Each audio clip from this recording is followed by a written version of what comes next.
on reçoit notre premier invité. C'était très important que Jean Sibilia, professeur Jean Sibilia, qui est le président de la conférence des doyens de faculté de médecine, soit là, parce que, en fait, dans les travaux de 2019, on s'est fixé plusieurs objectifs, et notamment trois, j'en cite trois. Un, que l'on a probablement, le dernier, que l'on a probablement abordé un peu avec David, c'est de dire que nous devons tenir compte des environnements, des transformations liées à la médecine, au progrès, au digital, etc., et notamment la création de nouveaux métiers. Bon. Après, avec Dominique, on a bien dit effectivement qu'il fallait, puisque nous sommes dans la santé, travailler tout particulièrement sur cette réforme de la santé, sans non plus imaginer de nouveaux projets, parce que finalement, Dominique l'a dit, on a pratiquement tout sur la table. Notre question à nous, c'est comment on amène les gens à suivre et à s'intéresser à ces transformations. Et puis, il y a une troisième réforme, enfin un troisième point, une deuxième réforme dans laquelle nous sommes lancés, notre système de santé est lancé, et ça, notre groupe de pilotage a bien repéré, en réalité, que c'était peut-être même la plus importante, qu'elle était essentielle, c'est la transformation des formations.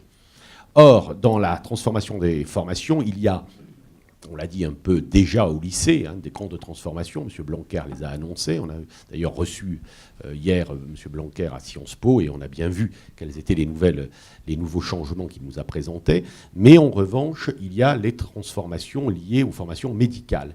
Et ça, vous, à la conférence des doyens, vous les suivez particulièrement de près.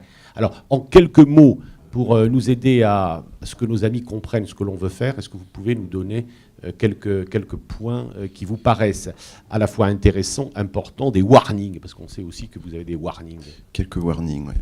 J'ai appris que tous les Morel étaient très bien, sauf le médecin d'Hitler, donc je suis arrivé à ce moment-là. Mais il y a des Morel avec AU, avec O, c'est pas les mêmes.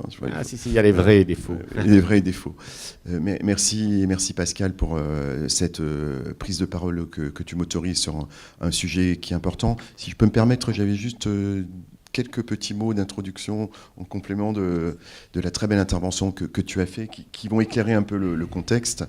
Il y a un élément principal pour moi qui n'a pas été débattu, mais qui est fondamental dans notre monde à nous, qui est le temps court et le temps long. Je pense qu'il y a vraiment quelque chose qui contraint la collaboration et la production de la collaboration, c'est d'avoir le temps. Et je vois bien que finalement, moins on a de temps, plus on contraint le système par des normes pour finalement produire très vite dans un entonnoir rapide.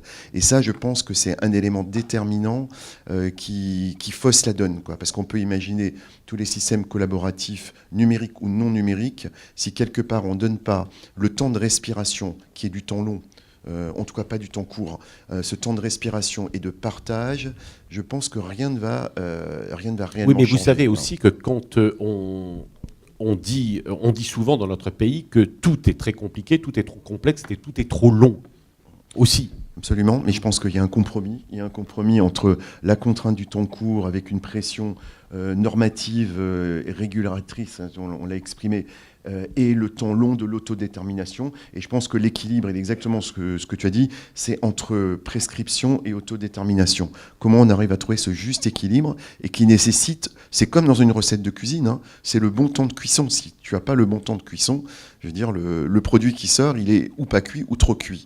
Et c'est un des points fondamentaux dans la mise en place des réformes d'aujourd'hui, et pas seulement les réformes de la formation, mais aussi la réforme du système. Et on ne peut pas, je partage complètement ton analyse, être dans le rêve, dans l'utopie d'une bascule.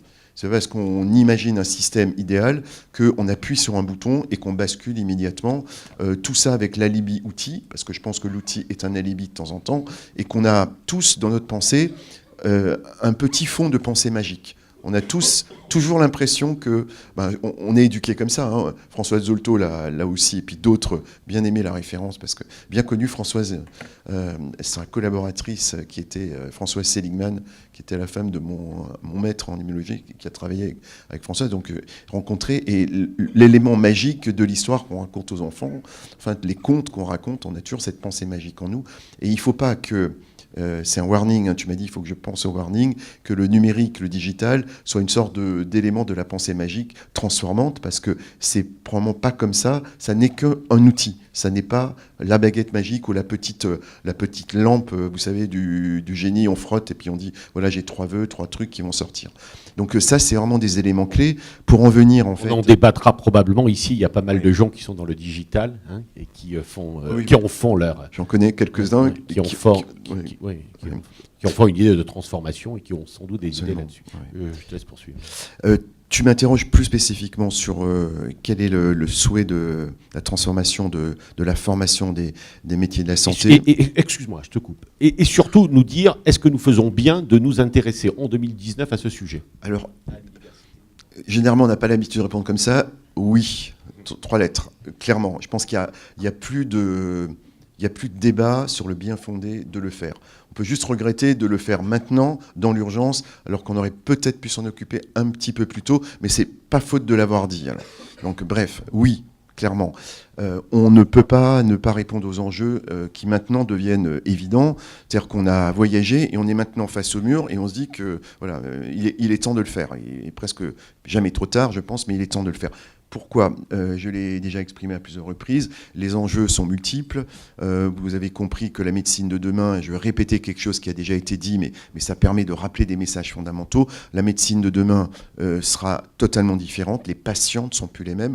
La demande sociétale de notre collectif citoyen-patient n'est pas la même. L'exercice même de la médecine ne sera plus la même parce que, évidemment, on va être confronté à des maladies plus chroniques. Le cancer qui tuait devient une maladie chronique.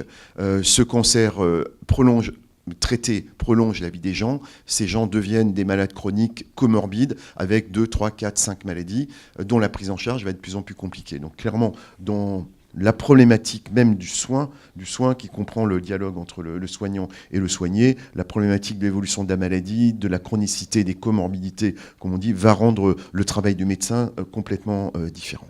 Le deuxième élément qui va changer les choses, et qui est lié au premier, c'est que le médecin ne pourra plus travailler seul. Ça, on le sait déjà aujourd'hui. Alors, on essaye d'inventer, et c'est là qu'intervient effectivement le concept de pluriprofessionnalisme qui va nécessiter plus qu'avant une approche collaborative. Jusqu'à présent, c'est vrai, la prise en charge individuelle face-face dans le colloque singulier, le médecin et son patient, c'est un système assez simple qui fonctionne, hein, ça fonctionne bien et ça restera nécessaire. Mais le médecin ne pourra plus tout faire, ça on en est absolument convaincu.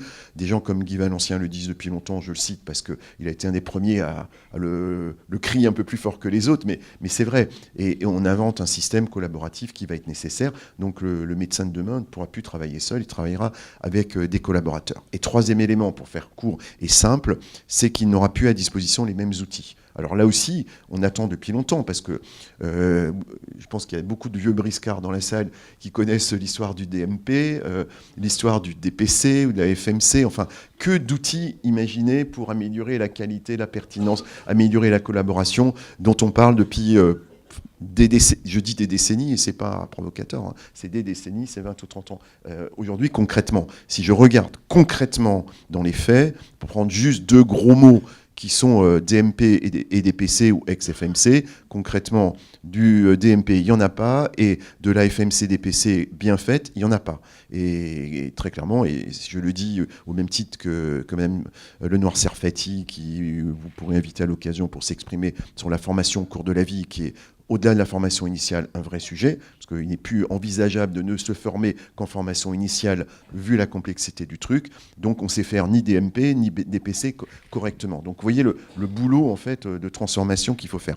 Donc ces outils, aujourd'hui, peut-être qu'ils sont plus accessibles, plus facilement accessible, et que l'écosystème autour, je pense à des tas de personnes intelligentes qui aujourd'hui ont compris que c'était le moment de se mouiller. Alors j'en connais plusieurs dans la salle. Moi, je citerai juste David parce que voilà, c'est mon ami, mais David sur intelligence artificielle et formation, c'est un exemple un peu emblématique que je connais mieux que les autres. Hein. Je cite David, je le répète. Hein. Avec un lien d'intérêt, sans conflit d'intérêt, mais un lien d'intérêt amical. C'était David Gruson et pas David Autissier. Voilà. Donc c'est parce que je sais un peu ce qu'il fait et ce qu'on peut faire. Et concrètement, ces outils, aujourd'hui, on peut passer à l'acte et on peut construire et mettre en action de vrais outils numériques au profit de la formation, ce qu'on ne pouvait pas faire. Donc ces 3 conditions, et je conclus très succinctement là-dessus, fait que le médecin de demain, il doit avoir 3 qualités essentielles, sans faire de nouvel acronyme, mais il devra être coordinateur, coach coordinateur, enfin, j'aime pas le mot coach, c'est souvent repris dans la littérature anglo-saxonne, mais j'aime pas trop le terme. Coach, ça fait un peu coach sportif, quoi. Même si on peut comprendre l'idée, enfin, voilà, et que le sport est très utile en santé, ce qu'on avait un peu oublié de dire, mais il va être coordinateur, c'est sûr. Il sera technicien. Il faut arrêter de penser, bon, j'entends ça un peu partout, que les étudiants de demain, il faut prendre des étudiants qui ont fait du journalisme, qui ont fait voilà, des sciences humaines et sociales, et que ça fera les meilleurs médecins du monde. Ça fera certainement, et je l'espère, des très bons médecins, mais ça ne suffit pas. Je pense que le médecin demain, il devrait être techno quand même. Enfin, je n'imagine pas que demain, un médecin puisse être un bon coordinateur, un bon coach, s'il n'est pas l'élite de la coordination et qui n'ait pas une bonne idée de ce que c'est la biologie moléculaire, la biologie cellulaire, la génomique, l'épigénomique, la multiomique. Enfin, ça me paraît inconcevable parce que s'il n'est pas l'expert élite de ça, il va être bouffé par les futurs GAFA qui ont compris avec leurs élites à eux qu'on peut faire le marché dans le domaine de la génomique, l'épigénomique, la multiomique, au-delà de l'expertise médicale du quotidien. Donc, évidemment que moi je suis contre le dialogue actuel qui est on nivelle, on diversifie dans le sens où on nie l'expertise techno du futur. Et troisième élément, il faudra que le médecin reste humaniste parce que ça aussi on m'a posé la question hier soir. En disant oui mais le médecin il n'est plus formé au contact avec le patient, il n'est plus en contact, il n'a pas d'empathie, n'a pas d'écoute. Je pense que c'est faux, totalement faux. Je prends un exemple que j'ai cité hier soir à un journaliste de l'Obs. Moi j'étais en consulte hier toute la journée, j'ai vu 20 malades, j'ai emmené un étudiant. L'étudiant, dans sa formation, étudiant en 3e année, il a été donc immergé une journée avec un enseignant, qui était moi hier en l'occurrence, et je l'ai mis en confrontation avec 20 patients. Et il a vu toutes les misères du monde. Voilà, en une journée, il a eu 20 malades en face de lui, on a passé 9 heures ensemble, il a vu la vieille dame isolée de 80 ans qui ne peut plus ouvrir les bouteilles parce qu'elle a une polyarthrite, la jeune femme seule avec un enfant en charge qui a une maladie auto-immune qui ne sait pas s'en occuper. On a vu le jeune homme avec une pathologie qui ne peut plus travailler parce qu'il a mal au dos, il est désinséré de son milieu professionnel. C'est ça la vraie vie. Et ça existe toujours. Sauf qu'il faudra développer les capacités d'empathie, d'écoute, et donc maintenir un humanisme dans la vision médicale. Coordinateur, technicien, humaniste. Jean Sibilia, sans perdre, donc ce que vous voulez dire, c'est sans perdre, non pas ce qu'il pense être, c'est-à-dire une élite, le médecin, mais sans perdre en réalité de sa technicité, de son autorité en réalité, plutôt que autorité et technicité. Alors en une seconde, hein, parce que après nous voulons écouter également nos autres intervenants et la salle, on est engagé, la France, hein, nous sommes engagés dans une réforme de l'université. Et notamment, on regarde bien, donc nous voulons étudier cette question, que ce soit au centre de nos travaux, un de nos grands sujets. Donc, premièrement, nous avons visiblement bien fait de nous intéresser à ce sujet. Vous dites, en particulier dans cette réforme, le warning, c'était ça, il faut qu'elle reste professionnalisante et quand même ouverte. C'est ça, hein, et c'est la quadrature du cercle un peu. Et on voit quand même que ça tire, enfin, que c'est pas si simple. Oui, il faut créer, un mot. Absolument. Il faut qu'on arrive à trouver cet équilibre entre ouvrir à une forme de diversité de profils et enrichir les profils des futurs médecins par des modes d'entrée différents, ce qui n'est pas le cas aujourd'hui. Ça ne veut pas dire que les lycéens qui s'engagent, les fameux bac S mention bien très bien, seront des mauvais médecins, mais on a probablement intérêt à diversifier, c'est une chose. Ça, c'est un des enjeux majeurs. Le deuxième, il faut qu'on arrive à maintenir par ces études-là un professionnalisme, un niveau de technicité suffisant pour que le coordinateur médecin, parce qu'il faudra toujours un coordinateur, il ait ce niveau d'expertise-là. On a compris ça. Et donc, on est engagé, parce que tout le monde n'est pas aussi au courant que de tout, du détail, on est engagé dans une réforme du premier cycle. Alors d'abord dans une réforme du lycée, qui va transformer les profils, une réforme du lycée, du premier cycle, hein, la disparition du numerus clausus, hein, notamment. Alors après, est-ce qu'on va faire une licence, un portail, enfin, etc. Troisième chose, du second cycle et du troisième cycle. Enfin, c'est un chantier absolument considérable. Hein. Pire que ça.